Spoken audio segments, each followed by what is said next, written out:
Finally England போகிறதுக்கான test ஸ்குவாடை விட்டுட்டாங்கங்க. Kill கேப்டனாக இருக்காது, இந்தியாவோட டெஸ்ட் கேப்டனாக 37வது கேப்டனாக கில்கிட்ட கொடுத்துருக்காங்க. நிறைய பேச்சு கைப்பிடிச்சு கில்லா, ஜடேஜாவா, பும்ராவா, கேஎல் ராகுல். பட் மேனேஜ்மெண்ட் கில்லை நம்பியிருக்காங்க. அஜித் அகர்கர் கில்லை நம்பியிருக்காருங்க. ஸ்குவாடை பார்த்தீங்கன்னா கேஎல் ராகுல் நம்ம எதிர்பார்த்த மாதிரி எதிர்பார்க்காத பிளேயர் யாரெல்லாம் மிஸ் அவுட் ஆகிறாங்க பார்த்தீங்கன்னு சொன்னேன். நமக்கு சர்ஃபரஸ் கான் 10 கிலோ இடம் குறைச்சாரு. பட் அவருக்கு டெஸ்ட்டில் வாய்ப்பு கிடைக்கல. Dear cricketer give one more சான்ஸ்ன்னு கேட்ட கருண் நாயருக்கு இந்த தடவை டெஸ்ட்டில் இடம் பெற்றிருக்காரு. அவங்களுக்கான வாய்ப்பு ஓப்பன் பண்ணியிருக்கு.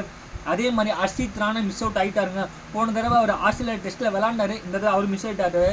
இப்போ பார்த்தீங்கன்னா சாய் சுதர்சன், கில்லு, ஜெய்ஸ்வால், கேஎல் ராகுல், கருண் நாயர், ரிஷப் பண்ட், ஜஸ்டின் பும்ரா, ஜடேஜா, நிதிஷ்குமார் ரெட்டி, குல்தீப் யாதவ், பிரதீப் கிருஷ்ணா, முகமது சிராஜ் அப்படின்னு சொல்லிட்டு ஒரு பட்டாளமான ஒரு 18 பேரை விட்டுருக்காங்க.